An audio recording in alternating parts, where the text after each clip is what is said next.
जय माँ भगवती। आप सभी लोगों को राधे कृष्ण। तो आज हम शंख के बारे में बताएंगे कि घर में कितने शंख रखने चाहिए, किस प्रकार के शंख आप घर में रख सकते हैं और किस तरीके से शंख को प्रयोग में लाया जाता है और किन किन लोगों को घर में शंख नहीं रखना चाहिए, तो वो हम आपको इस वीडियो में बताएंगे।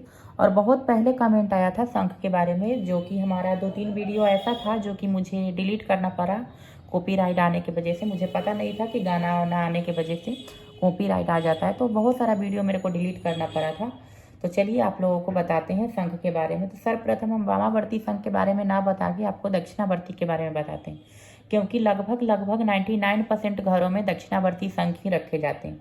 तो चलिए अभी हम आपको बताते हैं। इसको थोड़ा सा साइड करते हैं और बीच में लाते हैं इसको। तो ये जो है सो दक्षिणावर्ती शंख है। दक्षिणावर्ती शंख किनको समर्पित है? तो दक्षिणावर्ती शंख जो है सो देवी लक्ष्मी को समर्पित है। दक्षिणावर्ती शंख का प्रयोग कहाँ कहाँ पे किया जाता है वो आपको हम बता दें सर्वप्रथम। तो दक्षिणावर्ती शंख का प्रयोग हमारे श्री हरि यदुवंशी, हमारे श्री हरि विष्णु को स्नान कराने के लिए किया जाता है, तथा इस शंख से आरती भी उतारे जाते हैं उनका। और ये देवी लक्ष्मी को समर्पित है। तो इसमें अनाज भर के देवी लक्ष्मी के तरफ नोक करके और अपने तरफ चक्र करके रखने से घर में धन धान्य की कभी कमी नहीं होता। जो भी साधक है, जो पूजा पाठ करते हैं, उनके घर में धन धान्य से हमेशा परिपूर्ण होता है। तो ये आप समझ गए होंगे। अब हम आपको बताते हैं कि इसका डिजाइन कैसा होता है। तो इसका डिजाइन देखिए इस तरीके से होता है। इसमें दक्षिणावर्ती शंख में होल नहीं होते हैं, इधर से ये बंद होता है। इसी कारण इसमें जो है सो पंचामृत, दूध या फिर अन्य जो गंगा जल या फिर किसी भी फल का जो जूस है, रस है, वो डाल के आप प्रभु को अभिषेक करवाते हैं तो पीछे से गिरता नहीं है। आप किन किन शंख से प्रभु को अभिषेक करवा सकते हैं? तो इसमें कोई दिक्कत नहीं है। आप चाहे तो दक्षिणावर्ती से भी करवा सकते हैं, वामावर्ती से भी करवा सकते हैं, कोई दिक्कत नहीं है।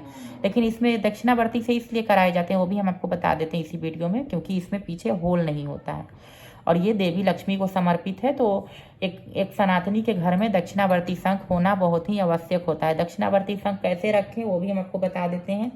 अगर आपके पास इस टाइप का स्टैंड नहीं है तो आप कपड़े बिछा के रखें और कोशिश देखें कि इसमें से जो है सो अनाज नीचे ना गिरे, कोशिश करें। तो इसलिए इसको जो है सो इस टाइप के स्टैंड पे ही रखा जाता है, ताकि इससे कुछ गिरे नहीं। इसमें अभी मैंने क्या रखा है? तो अभी मैंने इसमें तुलसी का पत्र और गेहूं भर के रखा है।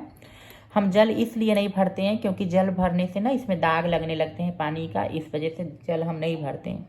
तो दक्षिणावर्ती शंख में आप क्या क्या भर के रख सकते हैं, कौन कौन से अनाज, वो भी हम आपको बता दें। इसमें धान भर सकते हैं, धनिया भर सकते हैं, गेहूं भर सकते हैं, चावल भर सकते हैं। इसमें भर क्या नहीं सकते वो हम आपको बता देते हैं। मसूर का दाल नहीं भर सकते हैं, उड़द का दाल नहीं भर सकते हैं, क्योंकि हमारे श्री हरि जो है सो वैष्णव हैं। हमारे श्री हरि के पूजा में तामसिक पदार्थ का यूज नहीं किया जाता है। तो हमारे श्री हरि के जितने भी भक्त हैं वो सब वैष्णव संप्रदाय के माने जाते हैं, तो इस वजह से उनका पूजा वैष्णव तरीके से ही किया जाता है। तो चलिए आप लोगों को पता चल गया होगा। तो जिन जिन लोगों को शंख, बहुत सारे लोग ऐसे हैं जिनको शंख बजाने नहीं आता है, लेकिन हम कहते हैं अगर कोशिश करें तो बजा सकते हो आप लोग, कोई दिक्कत नहीं है। शंख बजाना कोई इतना ये मुश्किल नहीं है, मेरे को भी नहीं आता था। तो होता क्या है ना कि जितना जोर जबरदस्ती से जो कार्य करते हो वो जल्दी होता नहीं है। तो शंख में जो है सो हल्के हल्के से उसमें जो है सो प्यार से उसको अगर फूंकिएगा तो बड़ी ही सुंदर ध्वनि जो है सो प्रकट होता है और शंख बजाना भी आप आसानी से सीख जाओगे। मुझे किसी ने नहीं सिखाया, हम खुद ही बजाते बजाते सीखे थे शंख बजाना, और अब जो है सो काफ़ी अच्छे से हम बजा लेते। तो चलिए दक्षिणावर्ती के बारे में मैंने बता दिया। अब हम आपको बताते हैं वामावर्ती के बारे में। तो वामावर्ती शंख का प्रयोग कहाँ कहाँ होता है वो हम आपको बता दें। वामावर्ती शंख का प्रयोग ज़्यादातर जो है सो इनको बजाने के लिए किया जाता है। वामावर्ती शंख इनको ये जो है सो समर्पित है। तो ये श्री हरि विष्णु को समर्पित है, हमारी देवी भगवती को समर्पित है। हमारी देवी भगवती जब भी दुष्टों का सर्वनाश की है तो शंख घंटा से ध्वनि प्रकट किया गया था। उस टाइम शंख घंटा नगारा सब बजा करके और देवी का उत्साह बढ़ाया गया था। तो हमारी देवी जो है सो शंख धारिणी भी मानी जाती है। हमारी देवी के हाथ में शंख से सुसज्जित रहती हैं। तो ये ज़्यादातर बजाने के प्रयोग में लाए जाते हैं। शंख किनके पूजा में बजा सकते हैं? तो शंख देवी भगवती के पूजा में बजाना अनिवार्य होता है। श्री हरि के जितने भी रूप है सारे रूपों के पूजा में शंख बजाना अनिवार्य होता है। तो आप लोग को समझ में आ गए होंगे कि शंख किनके पूजा में प्रयोग किया जाता है। अब हम आपको बताते हैं कि शंख किन किन को रखना चाहिए। तो जिनके घर में श्री हरि विष्णु का पूजन किया जाता है, श्री हरि यदुवंशी हमारे श्री कृष्ण का पूजन किया जाता है, उनके घर में शंख होना अति आवश्यक है। उनके घर में दोनों शंख का जरूरी पड़ता है, ये दोनों शंख का जरूरी पड़ता है। तो जो भी लोग भगवती का पूजन करते हैं या फिर श्री कृष्ण का पूजन करते हैं, उनके घर में शंख होना ही चाहिए, क्योंकि शंख से पूजन श्री हरि विष्णु का किया जाता है। तो चलिए, आप लोग को पता चल गया होगा। अब हम आपको बताते हैं कि घर में कितने शंख आप रख सकते हैं। तो घर में 2 से ज़्यादा शंख नहीं रखे जाते। ये 2 शंख के भी बीच में प्रॉपर स्पेस होना चाहिए। ये दोनों शंख जो है तो कभी भी कनेक्ट नहीं होना चाहिए। 2 शंख अगर कनेक्ट होते हैं या फिर 1 से अधिक शंख होते हैं घर में, तो कलह कलेश होते हैं। तो इस वजह से जो है सो ये दक्षिणावर्ती और वामावर्ती दोनों जो है सो अलग अलग शंख होना चाहिए। ये नहीं कि दोनों वामावर्ती रख लिया। और ये सब जो है सो सजावट के पर्पज से नहीं रखा जाता, ये सब वास्तु के अनुसार रखा जाता है। और ये सारे जो है सो पूजा में जरूरी आते हैं, ये सब आवश्यक होता है, इस वजह से रखा जाता है। तो आप लोग शौक से शंख जो है सो बहुत सारे मात्रा में घर में नहीं रखे, उससे कलह कलेश आते हैं।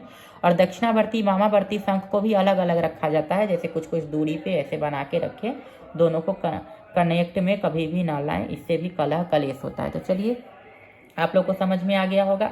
अब हम आपको बताते हैं कि शंख किन किन लोगों को घर में नहीं रखना चाहिए। तो सारे लोग रख सकते हैं, जो भी लोग शिव उपासक है, जिनके कुल के देवता शिव है, जो शिव को प्रधान रूप से पूजते हैं, उनके घर में शंख नहीं होता है। उनको शिव के आसपास भी शंख नहीं रखने चाहिए। जिनके मंदिर में शिवलिंग है, उनको शंख का ध्वनि प्रकट नहीं करना चाहिए, उनको शंख नहीं बजाना चाहिए। और दूसरा क्या है, तो वो भी हम आपको बता दें कि बहुत सारे लोगों के इष्ट होते हैं शिव, तो शिव का पूजा करते हैं। जैसे कुल देवी देवता का पूजन किए, उसके बाद इष्ट का श्रवण करते हैं, इष्ट का पूजन करते हैं, तो उन लोगों को भी शंख नहीं रखना चाहिए, क्योंकि शिव के पूजा में शंख का कोई प्रयोग नहीं होता है, शंख का यूज नहीं किया जाता है। क्योंकि हमारे शिव जी जो हैं सो शंखचूड़ नामक एक दैत्य का वध किए थे, इस वजह से उनके पूजा में शंख का यूज नहीं किया जाता है। इसका बहुत बड़ा कहानी है, तो इसके ऊपर भी हम फिर कभी बात करेंगे। अभी वीडियो काफ़ी लंबा हो रहा है, तो आप लोग समझ गए होंगे कि शंख किनको रखना चाहिए, किनको नहीं रखना चाहिए। और अगर शिव उपासक है, आप लोग शंख रखना चाहते हैं, तो दक्षिणावर्ती शंख रख सकते हैं। इसमें चावल भर के लाल कपड़े से बांध के आप अपने लॉकर में रख सकते हैं, पूजा स्थल पे ना रखें जहाँ पे शिव हैं।